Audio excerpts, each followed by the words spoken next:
आशी अपने सब बहन भाइयों में सबसे खूबसूरत थी। उसका वालिद एक प्राइवेट कंपनी में मुलाजिम था।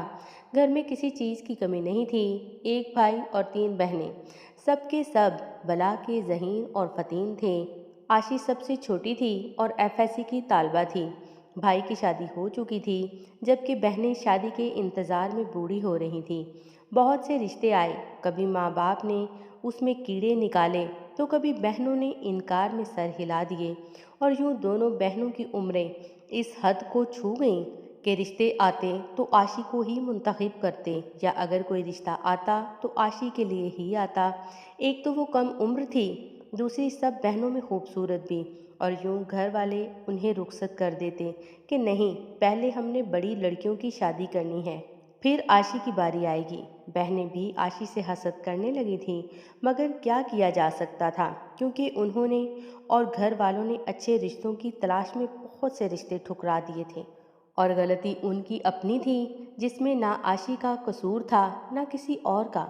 घर वाले परेशानी का शिकार थे कि अब क्या किया जाए, क्योंकि माँ दिल की मरीज़ा थी और बाप भी उम्र के आखिरी हिस्से को छू रहा था, जबकि भाई शादी के बाद बीवी का ही होकर रह गया। और फिर एक रिश्ता आया जो कि दूसरी बीवी बनने का था, और वो शख्स बैंक में अच्छे ओहदे पर फाइज था।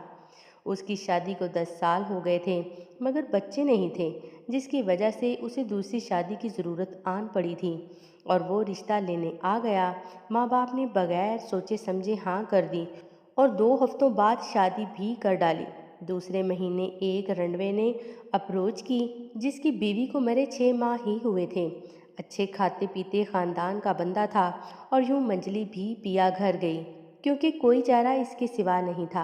आशी के लिए राह हमवार हो गई, और यूं माँ बाप ने बड़ी बेटियों के रिश्तों से इबरत हासिल करते हुए आशी की शादी में बहुत जल्दी की। और यूं बेटियों की शादी से सुबकदोश होने के बाद माँ बाप ने सुख का सांस लिया।